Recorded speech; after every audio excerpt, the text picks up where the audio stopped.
Good morning. It is September 9th, 2019. We're a return of episode 17 of Afrolantican Jurisprudence. What happened to the Afrocentric Eurasian Empire? This is the third in about a 5 or 6 part series on a tax tax law review of Herodotus's histories and basically what happened to the old Afrocentric Eurasian Empire. It's my belief or my thesis that Herodotus' histories basically announces the emergence of Greece from that that Afrocentric Eurasian history and taxation. Again, that's my specialty. This is Professor Smith, Valentine, whatever you want to call me. That basically taxation is the means by which we can confidently claim that Egypt, Ethiopia, Nubia, and whatnot had priority or a jurisdictional empire over, let's say, Syria, Phoenicia, and all the way up to Greece, because there's evidence everywhere that says that those places paid their taxes to Egypt as the central government that then redistributed those taxes to other parts of the empire to make a very sophisticated economy. That's how what we call African feudal taxation. It's not something I made up. You can check out Jan Van Sina, Henrik Claassen, Michael Tomowski, and others about the concept of African feudal taxation. And we're borrowing that concept and applying it to histories that perhaps weren't familiar with African feudal taxation, because then it sheds a more precise light on what's going on. So in this episode, this is the third episode, or I guess the second. We did the introduction, and we talked about Herodotus versus Strabo and whether he was the father of lies versus the father of history. And we know that, again, if he speaks confidently or well of Africans, he's called the father of lies. When he speaks well of Europeans and Greece, he's referred to the father as the father of history. Now, I make the point again that we don't take anything, even Herodotus, at exact face value. So, there are things that he's written that do not seem to jive with the truth as we know it today. But I don't know if you can't say that about any historical text that you find. What we see from Herodotus is an earnest effort. He hasn't been to all the places he's talked about, so he has to rely on stories or things told to him by others. So the question becomes, even if it is incorrect or if he didn't have personal knowledge, why would the people he spoke to, what would be the reason for all these people saying such very good things about Egypt, Ethiopia, Africa generally, even Libya, right? Why would those countries be held out as being particularly lawful, particularly attuned to justice, whereas the ethnologies around them, the Scythians, the Persians, are described as impoverished, both when it comes to material possessions and as far as civil living? That their societies were based on a lot more based on violence, absent the concept of might. Again, you don't have to listen to me. You don't even have to listen to Herodotus. You can go to other sources. I'm very happy to give you other sources to confirm what we're speaking about.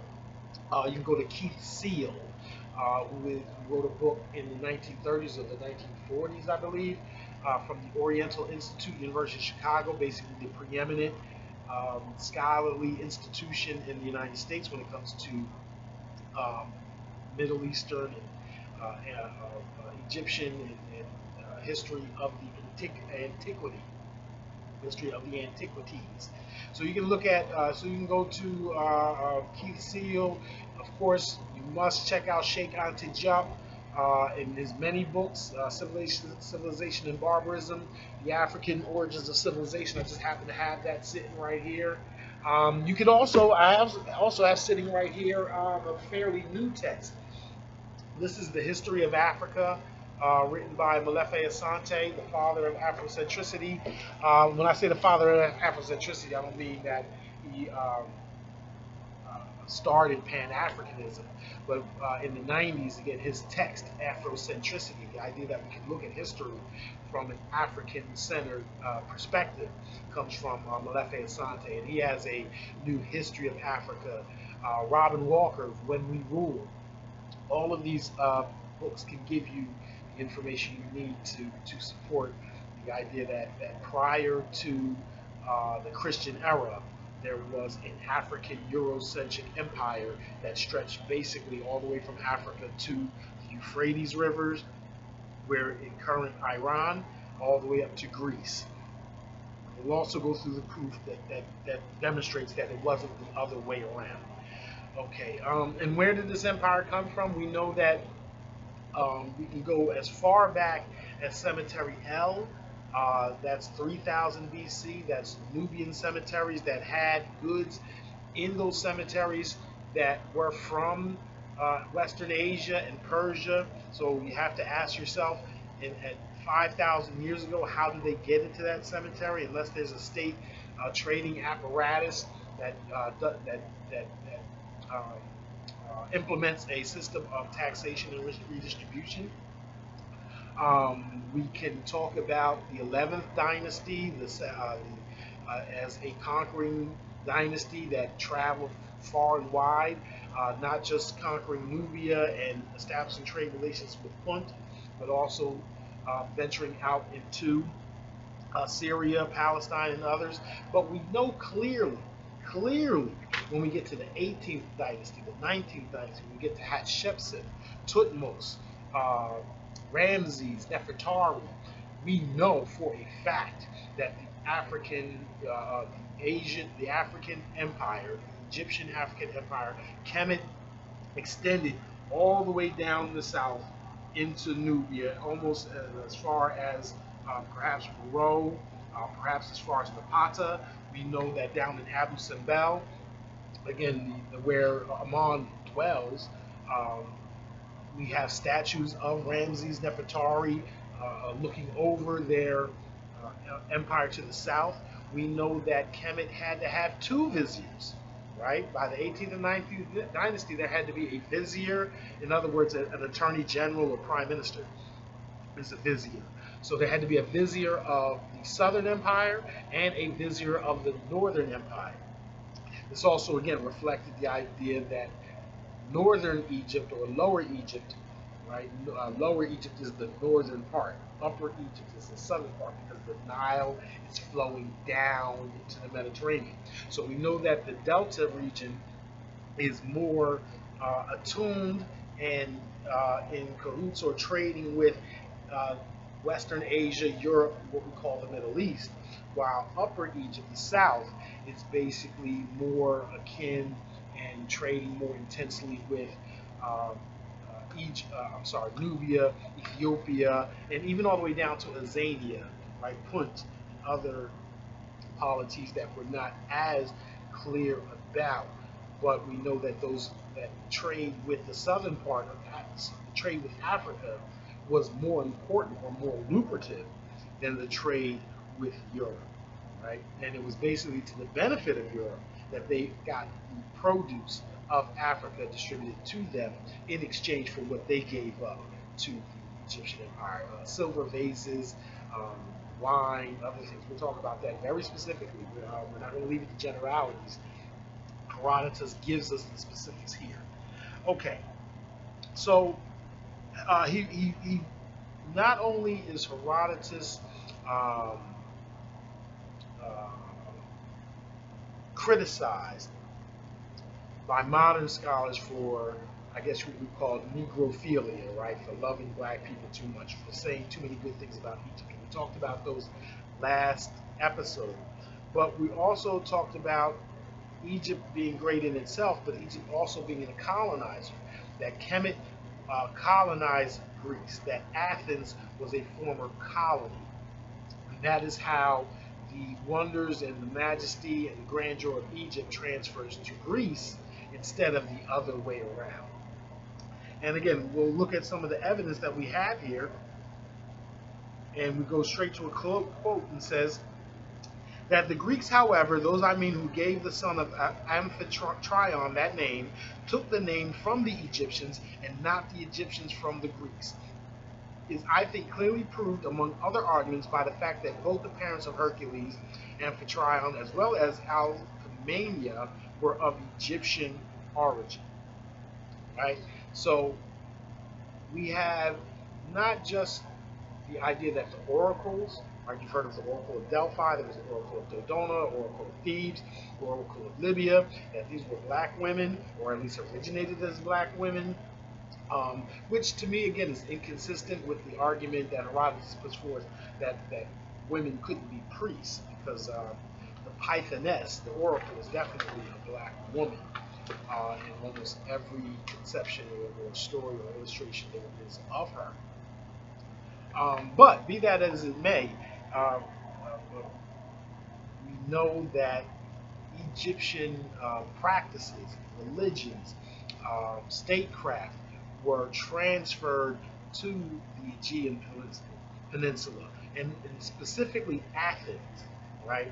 We're going to talk a lot about this distinction between Athens and Sparta, right? There's a reason why Eurocentric authors, there's a reason why those who see themselves as white, or those who see themselves as Caucasian, whatever the term you may use, have a special affection for Sparta, because as Herodotus demonstrates, Sparta is not a willing subject of this Afrocentric Eurasian Empire.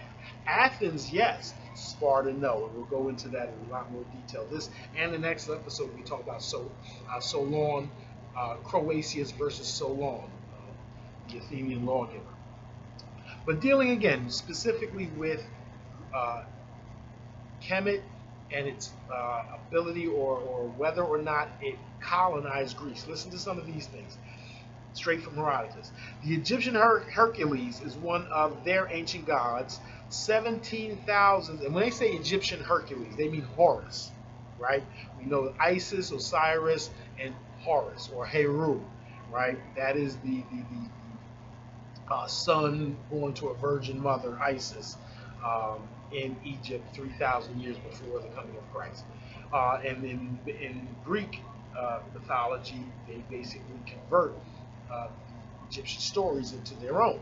So they call it, so the Heru to them is Hercules. And the Egyptian Hercules is one of their ancient gods, 17,000 years before the reign of Ahmose or Ahmose. The 12 gods were, they affirm, produced from the 8, and these 12, Hercules is one. These are the questions which the Greeks knew nothing until the other day, so to speak.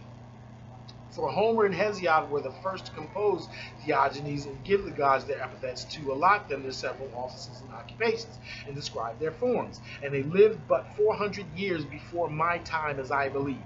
As for the poets who are thought by some to be earlier than these, they are, in my judgment, decidedly later writers. In these matters I have the authority of the priestesses of Dodona, right? For the former portion of my statements, what I have said of Homer and Hesiod is of my own opinion. So let's go back. This is Herodotus speaking about the origination of the Greek gods. And he mentions not only is Homer only 400 years before his time, he's writing in about 500 BC. Homer would have been writing around 900 to 1000 BC. But what does he say about the Egyptians? That the Egyptians have been worshiping Heru, or Horus, Isis, Osiris, and Heru, or Horus, for 17,000 years prior to the reign of Ahmose, prior to that time. 17,000 years. It doesn't have to be exact. It doesn't have to be exactly 17,000 years. We can assume that he's mistaken to some degree.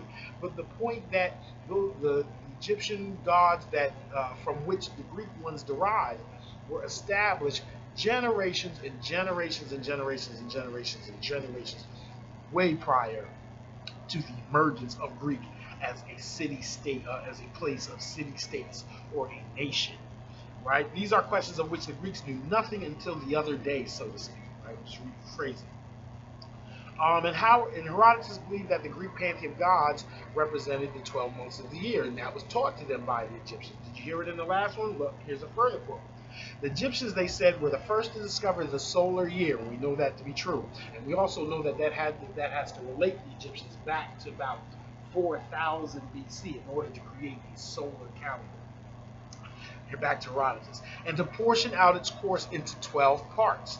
They obtained this knowledge from the stars. To my mind, they contrived their year much more cleverly than the Greeks, for these last every other year intercalate a whole month.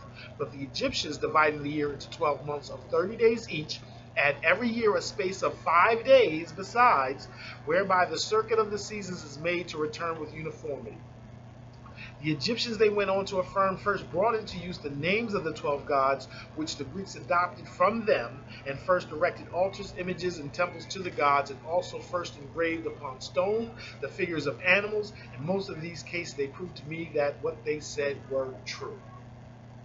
So the Egyptians, again, and this is known, but again, we're grabbing it straight from Herodotus, that Egyptians created the solar calendar, the idea that the Earth travels around the sun, right? And that the sun is the basis for the year, and that we can divide it into 12 moonly parts, and each moon, or these 12 parts, each represent the gods.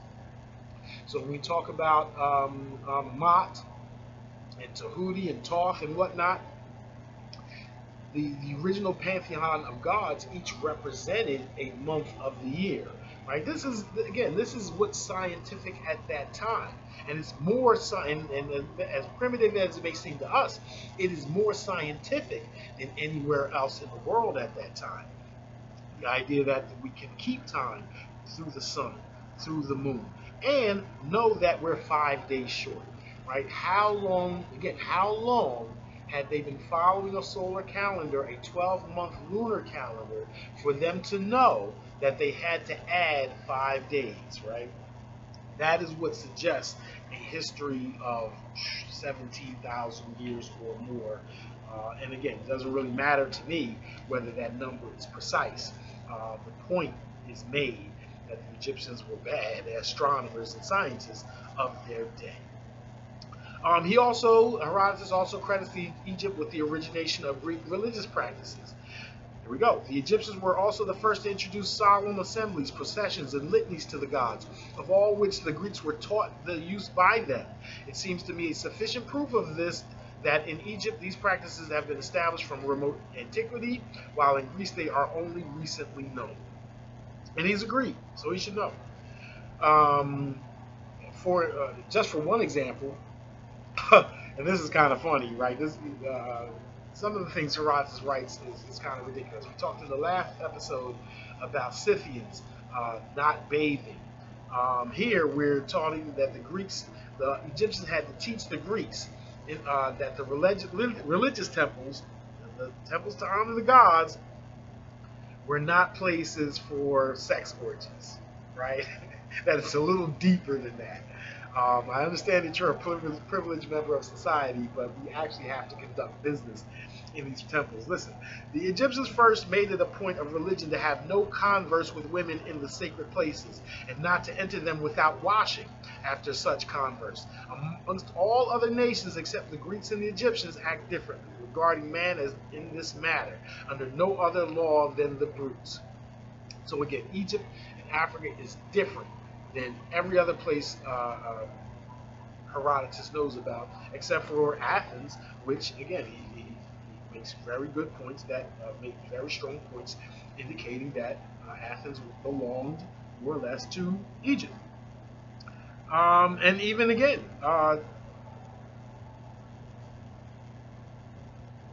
he says that the Greeks themselves believed their maternal line traced back to Egypt. The Greeks themselves said this. He says this about them.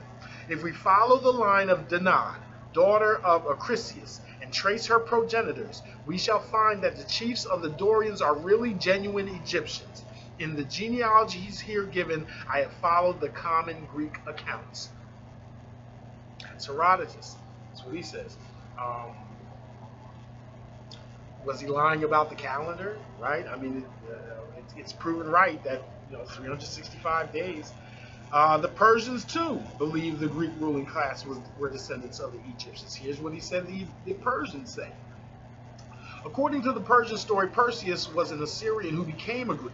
His ancestors, therefore, according to them, were not Greeks. They do not admit that their forefathers of Acrisius were in any way related to Perseus, but say that they were Egyptians, as the Greeks likewise testify. Enough, however, of this subject, how it came to pass that Egyptians obtained the kingdom of the Dorians. Can't get it any more plain than that. Can't get it any more plain than that. Now, so it's clear.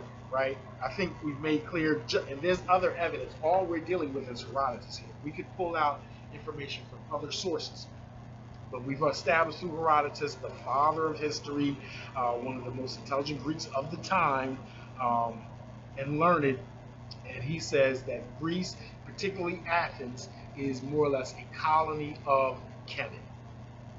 Martin Bernal's Black Athena is also a major scholarly book that also describes how Athens was a colony of Egypt. But he attributes, but here's a little bit of a beef.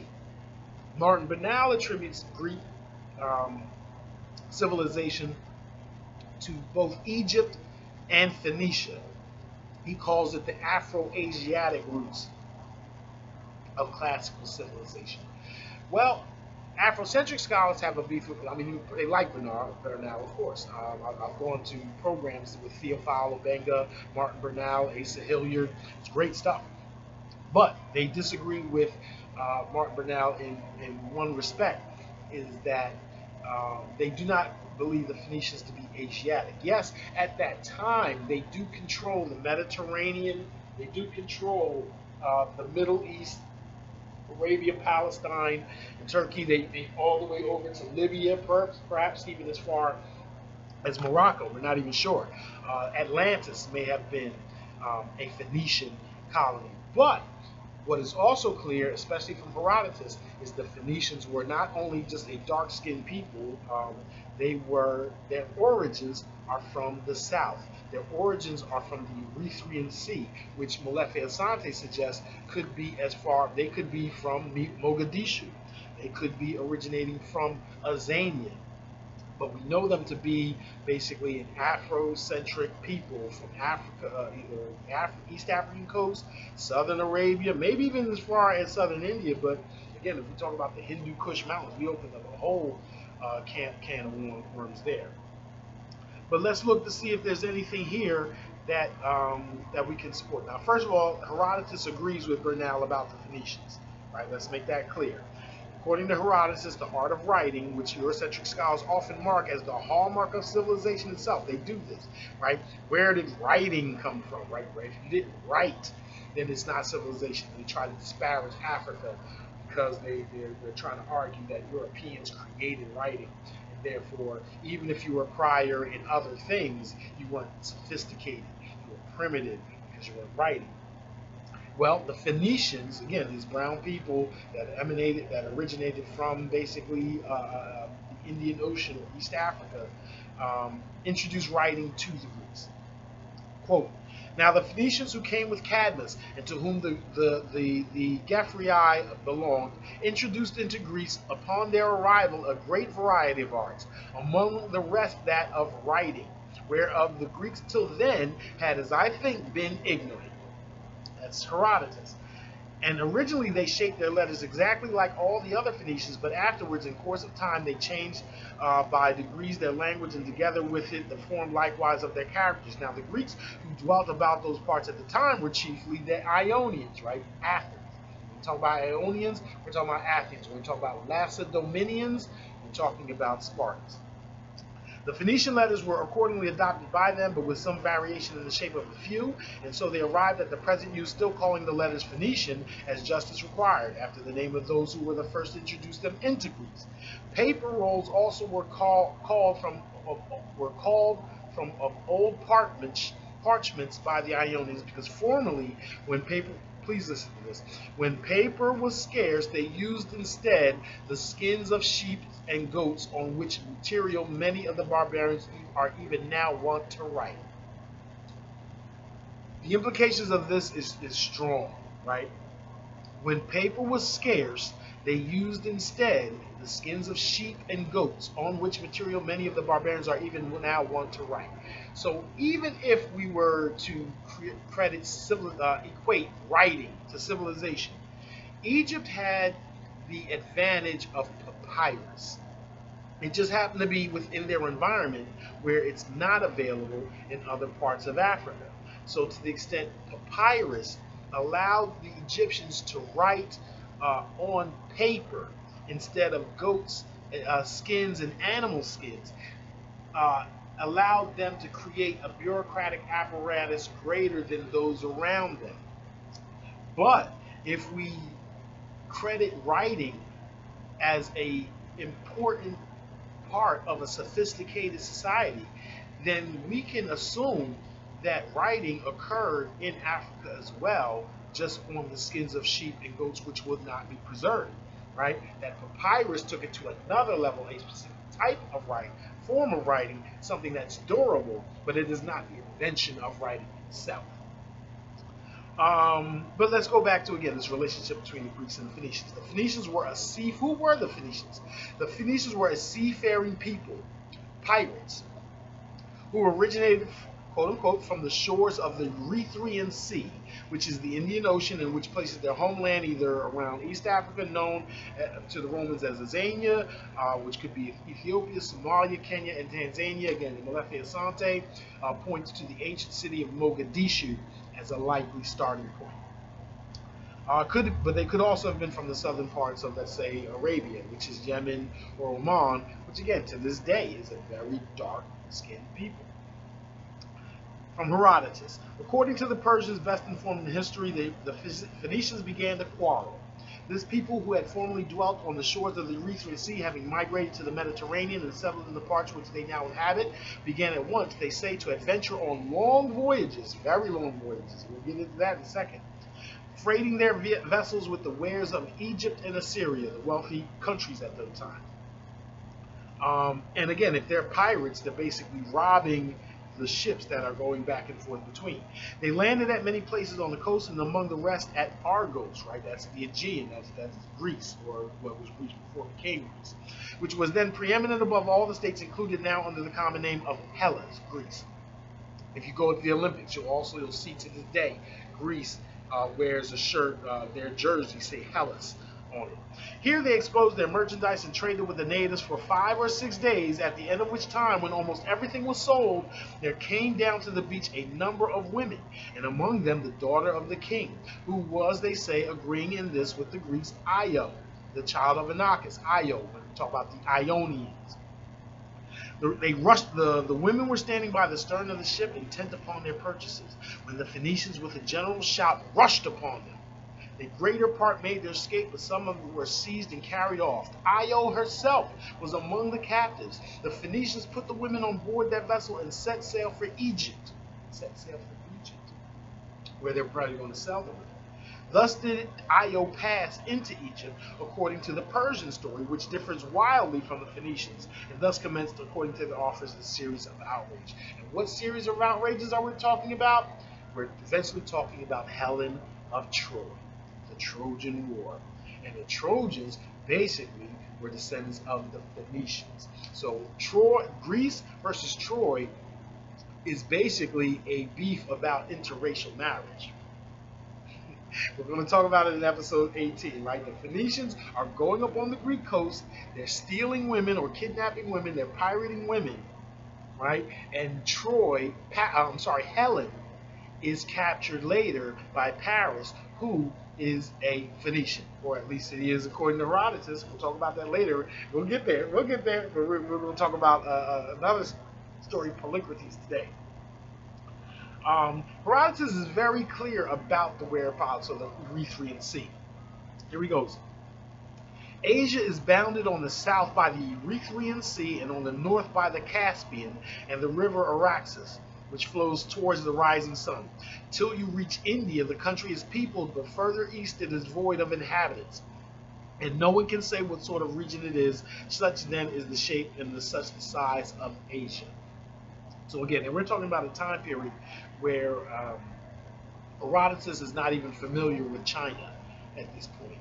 Um, East Africans may have been, because we see Egyptian wares and beads and whatnot, and we know that Egyptians and East Africans were trading as early as, let's say, 300-400 AD, which is not long after this time. But as far as Herodotus is concerned, 500 BC, he's not aware of any peoples beyond India. And we have quotes here that he calls Indians he calls Indians later in the text, the Eastern Ethiopians. Let me say that again. In the later text, later in the text he calls Indians the Eastern Ethiopians, right? Remarking upon how dark their skin was. And again, if we open up a whole new can of worms if we talk about the Hindu Kush mountains and their relations to Kush, the actual empire. Again, we need to talk about Buddha and yoga and all these things and how they may have come from Africa, but that's a discussion for another day. Now, when we talk about an Afrocentric empire, right? Assumptions are dangerous.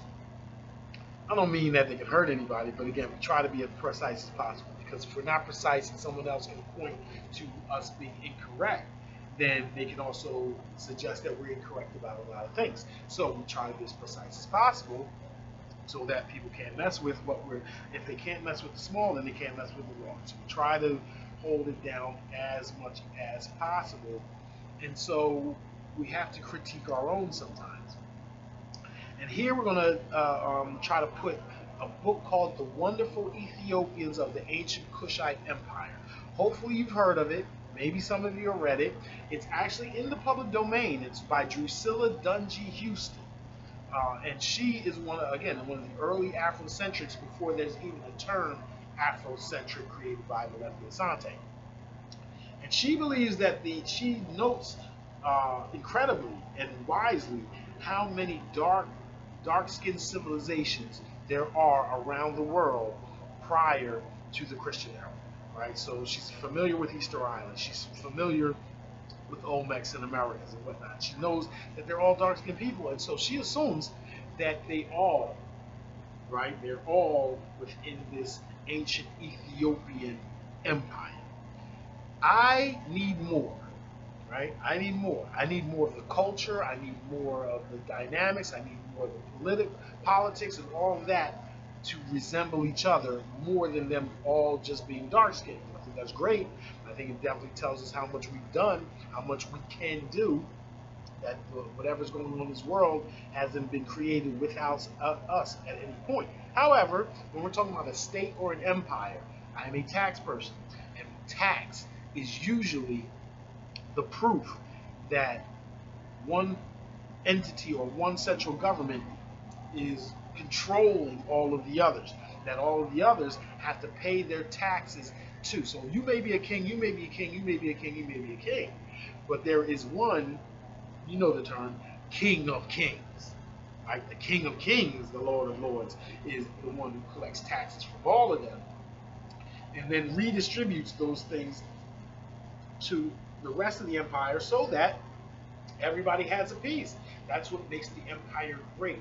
I am going to, from monkeys to palm oil to lions to all types of stuff from the African interior, steel, iron, right? Ethiopians were the greatest blacksmith the ancient world ever seen. So weapons. Meanwhile, you're creating silver and all that. That's coming from the north. That's not in Africa. So silver and vases and other things and wine, right? That's a big thing. Europeans, to this day, and even back then, were the world's leaders in making wine. So you bring it to the central government, and the central government takes a piece for itself and then redistributes it all to everyone else. So that way, Punt, Ethiopia, Nubia now has wine and silver vases from Greece, etc. Greece has elephant skins and tusks and ivory and ebony and all those things from Africa. That is how the ancient world becomes sophisticated. It's also why when others come in to conquer Egypt, they try to be pharaohs. They don't try to instill a new system, whether it's the Hyksos, whether it's the Romans, whether it's the Greeks, whether it's the Persians. Every single conqueror that comes in Egypt tries to become the pharaoh instead of instilling something new. Why? Because the ancient world was dependent on this taxation and redistribution system. So the entire ancient Middle Eastern world at that time needed you to be the pharaoh and keep the method of taxation, redistribution, and the economy going. So where is our proof of this? Again, let's look to Herodotus. For one example, Greece and Phoenicia were an important source of wine in the Afrocentric world. They provided to the central government as one of their tax burdens. Silver vases were another. And not only that, I want to show you I want to give you a quote that tells you not just about taxation, but talks about the sophistication and the efficiency, some people call that a dirty word, I love it, the efficiency of the ancient Kemetic world. Let's see, where's my quote? Sorry, guys. I shall now mention a thing which few of those who sail to Egypt are aware. Twice a year, wine is brought into Egypt from every part of Greece, as well as from Phoenicia, in earthen jars, and yet in the whole country you will nowhere see, as I may say, a single jar. What then, everyone will ask, becomes of the jars? Right? So first we got the evidence of taxation. Phoenicia and Greece are all paying their taxes to Egypt. And what we want from you, again, African feudal taxation.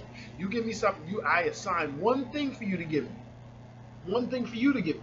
One thing for you to give me, right? And then I take a piece and then I redistribute it to everyone else, so that everybody has some of what everybody else has. So wine is the big thing that I can get. Now it's not just wine, vases, Lebanon, cedar wood, like the best wood came from the Lebanon area near Palestine. So again, everybody was required to give up something. But then they came in jars, but he just said, but you don't see any of these jars in Egypt. What happens to the jars? So the system of distribution is even more sophisticated. Listen to this. This too I will clear up.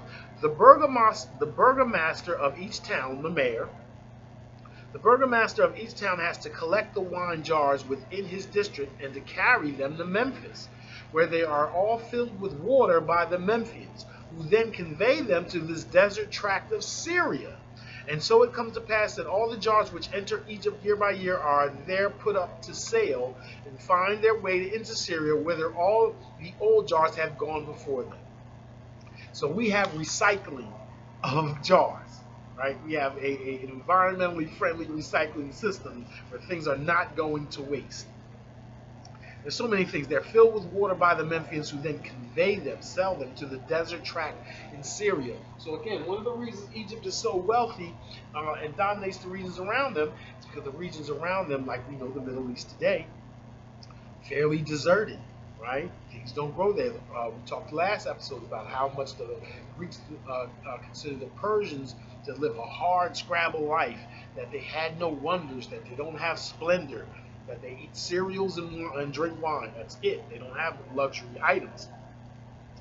But here, one of the ways we can get water to Syria is when they deliver wine, the Greeks deliver wine, we can fill them back up with water, send them out to the Syria, send them out to the deserts, and supply those of our people, soldiers, ambassadors, whomever, colonists, with water and jars that that are supplied through this whole transaction.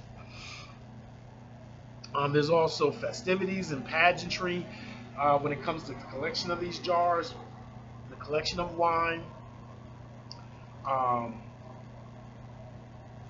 Herodotus even describes a scene of how the Egyptians come up on shore and make it a party, a festival, when it comes to the collection of taxes, right? To make it seem less like subjugation and subordination. Here he says, men and women come sailing all together, vast numbers in each boat, many of the women with castanets, which they strike, while some of the men pipe during the whole time of the voyage. They're having a party. The remainder of the voyagers, male and female, sing the while and make a clapping with their hands. Sound like church, sound like the black church here. When they arrive opposite any of the towns upon the banks of the stream, they approach the shore, and while some of the women continue to play and sing, others call aloud to the females of the place and load them with abuse, while a certain number dance, and some standing up uncover themselves. More grape wine is consumed at this festival than all the rest of the year besides. The number of those who attend, counting only the men and the women and omitting the children, amounts, according to the native reports, to 700,000. That's a party. That's a party. That's a festival. Okay, now, the numbers, again, do not have to be accurate. We know it's large. We know it's a lot of people. And we know, again, that Egyptians are coming on the ships to collect taxes. And I believe when we're talking about the men and women singing, the queen mothers of Egypt were often called the gods' wives of Ammon. They were also the heads of the royal harem. A harem is not a sex cult. It is not a stable of concubines just for the king to have sex with. It is an actual college of women and their subordinates and their services that, in my view, create the arts and the writings and the poetry of the nation. That is how that advances.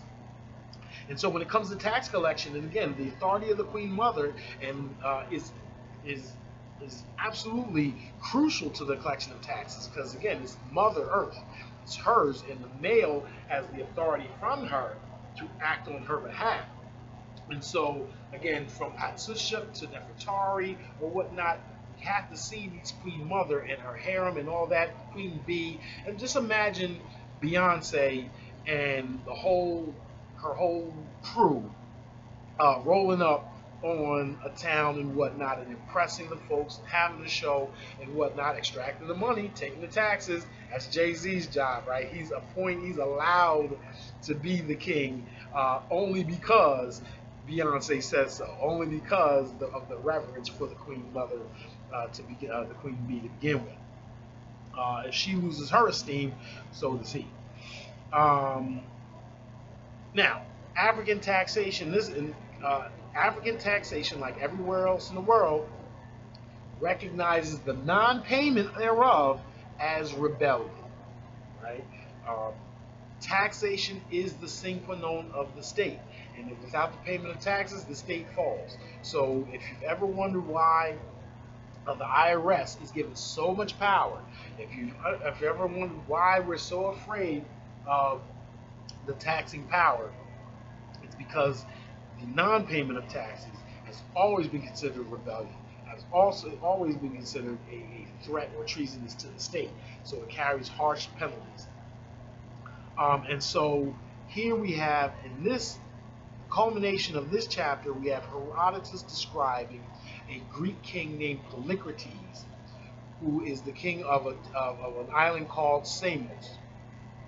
He's kind of an intermediary, and he is appointed there by Egypt, and he's there under their protection. But at a certain point, he decides he's not paying his taxes anymore, and calamity ensues. Now, Herodotus, of course, doesn't write it this way. He writes it as a fable, as a story about a fish in a ring. Right? Jonah and the whale, or something like that. But here, if you look very carefully, and if you understand African feudal taxation, to me, it becomes much clearer that this is a story about taxes and rebellion. And again, and it jives with other stories about African kings and African empires that take things like rings, or in the case of Queen Makeda, the Ark of the Covenant from the Hebrews, as what? A symbol of your allegiance, a symbol of your alliance with us. And with that, you will have our protection. Without it, you will be vulnerable either to us or to someone else, or both. So, at first, Polycrates and his island, Samos, grows wealthy and more powerful than all of the others because of Egypt's protection. And Polycrates' association with Egypt angers who the most? The Spartans. Because remember, the Spartans, they're not with Athens. Athens loves us. Athens loves Captain. Athens is a former colony. The Spartans come from the north and and try to take Greece away from Egypt. And here again, Herodotus is showing the beginnings of when that starts to become possible. At the outset, Polycrates divided the state into three parts. Right, he was placed there by Ahmose or Ahmose, the king, and shared the kingdom with his brothers Pagnotitus and Salasin. But later, having killed the former and banished the latter, who was the younger of the two, he held the whole island. Hereupon, he made a contract of friendship with Ahmose, the Egyptian king, sending him gifts, right, and receiving from him others in return. So they're described as gifts by Herodotus and those that are interpreting what Herodotus wrote. But if we understand African feudal taxation, I think it's safe to say that providing him with gifts and then getting gifts in return is our traditional system of taxation and redistribution from African feudal taxation. In a little while, his power was, and then back to Herodotus. In a little while, his power so greatly increased that the fame of it went abroad throughout Ionia and the rest of Greece. Wherever he turned his arms, success waited on him. He had a fleet of 100 penteconters and bowmen to the number of 1,000. Herewith he plundered all, without distinction of friend or foe, for he argued that a friend was better pleased if you gave him back what you had taken from him than if you had spared him at the first. Wow, that's something. He captured many of the islands and several towns upon the mainland. So Polycrates is one of the first to try to lasso all of the Greek islands and put them under one yoke and make it Greece. But he is doing this in service, or at least at the allowance of the Egyptians. But the Egyptians are not silly, and they think that Polycrates is getting a little too haughty, getting a little too powerful.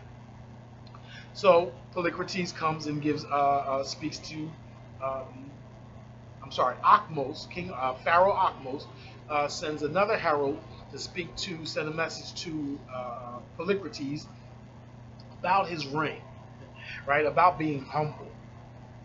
The exceeding good fortune of Polycrates did not escape the notice of Ahmose, who was much disturbed thereat. When therefore his successes continued increasing, Ahmose wrote him the following letter and sent it to Samos. Ahmose to Polycrates thus saith, It is a pleasure to hear of a friend and an ally prospering, but thy exceeding prosperity does not cause me joy, for as much as I know that the gods are envious. My wish for myself and for those whom I love is to be now successful, and now to meet with a check, thus passing through life amid alternate good and ill, rather than with perpetual good fortune. For never yet did I hear tell of anyone succeeding in all his undertakings who did not meet with calamity at last, and come to utter ruin.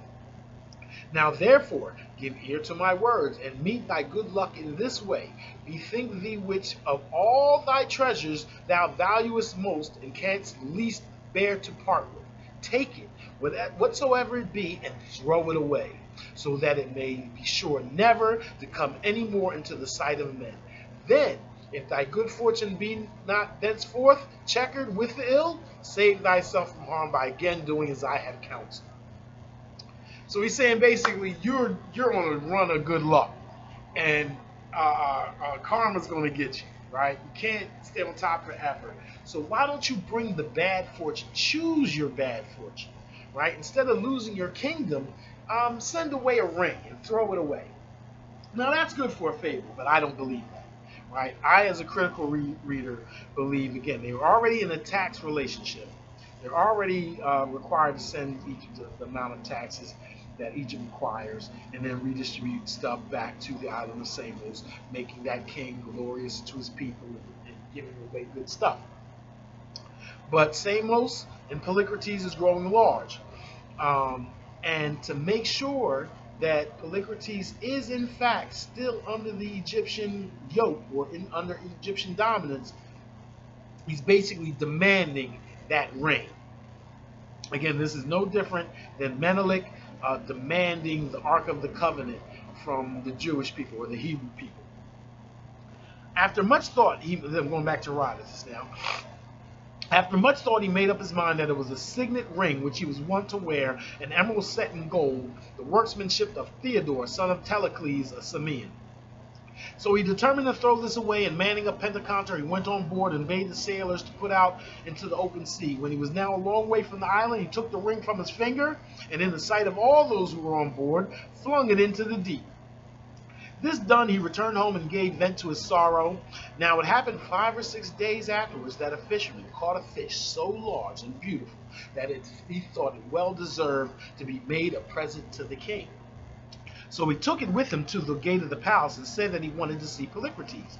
Then Polycrates allowed him to come in, and the fisherman gave him the fish with these words: "Sir, king, when I took this prize, I thought I would not carry it to market, though I am a poor man who live by my trade. I said to myself, it is worthy of Polycrates and his greatness, and so I brought it here to give it to you." The speech pleased the king, who thus spoke to reply: "Thou didst right well, friend, and I am doubly indebted both for the gift and for the speech. Come now and sup with me. Eat what I'm eating, right? Because I got the good. You got fish, I got stuff from all over Africa, Asia, and whatnot. Why? Because I'm down with King Ahmose. I'm down with the king." So the fisherman went home, esteeming it a high honor that he had been asked to eat with the king. Meanwhile, the servants, on cutting open the fish with great joy, restored it to him and told him in what way it had been found. Cutting open the fish, found the signet of their master in its belly. No sooner did they see it than they seized upon it, and hastening to Polycrates with great joy, restored it to him, and told him in what way it had been found. The king, who saw something providential in the matter, forthwith wrote a letter to Ahmose, telling him all that had happened, what he had himself done, and what had been the upshot, and dispatched the letter to Egypt. In other words, no. No, can't have the ring. We're too large now. We're large, and I understand you want to make sure that we're under your thumb, but again, this is the story of how Greece now emerges from under the thumb of an Afrocentric Eurasian Empire. And this story about Polycrates, in my view, is about taxes, about how this is their means of saying, no, we will not pay taxes upon your domain. When Ahmose had read the letter of Polycrates, he perceived that it does not belong to man to save his fellow man from the fate which is in store for him. Likewise, he felt certain that Polycrates would end ill, as he prospered in everything, even finding what he had thrown away. So he sent a herald to Samos and dissolved the contract of friendship. Say it again. So he sent a herald to Samos and dissolved the contract of friendship. Ended the treaty. Right? You can call it contract of friendship, but we call it a treaty. It was this Polycrates so fortunate in every undertaking that the Lacedaemonians now went to war. Now you have no protection from Egypt. The Spartans are now on your neck. It was with Polycrates so fortunate in every undertaking that the Lacedaemonians now went to war. Certain Samians, the same who afterwards founded the city of Cydonia and Crete, had earnestly entreated their help. So there were even people in Samos who asked the Spartans to come down. That the only reason Ahmose was king of Samos was because of the protection of Egypt. And that once that was gone, internal revolution and foreign subjugation from Sparta. And from Sparta, we have somewhat independent Greek Isles. They still warring against each other. And from that point forward, we hear about the story of them joining with Lydia, which is in Turkey, and how the king of Lydia, Croatius, has a better, who more ably corrals all these Greek islands together under one unit, under one nation, and throws off the yoke of the Egyptians, and also tries to throw the yoke off the Persians and become its own independent power, the first one in Europe.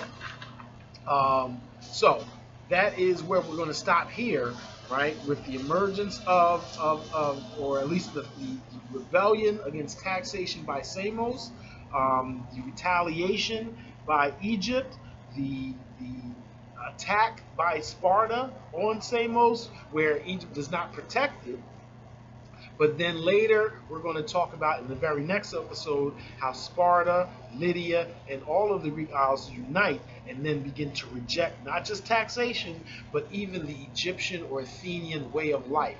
They reject Mot, they reject Solon, the Athenian lawgiver.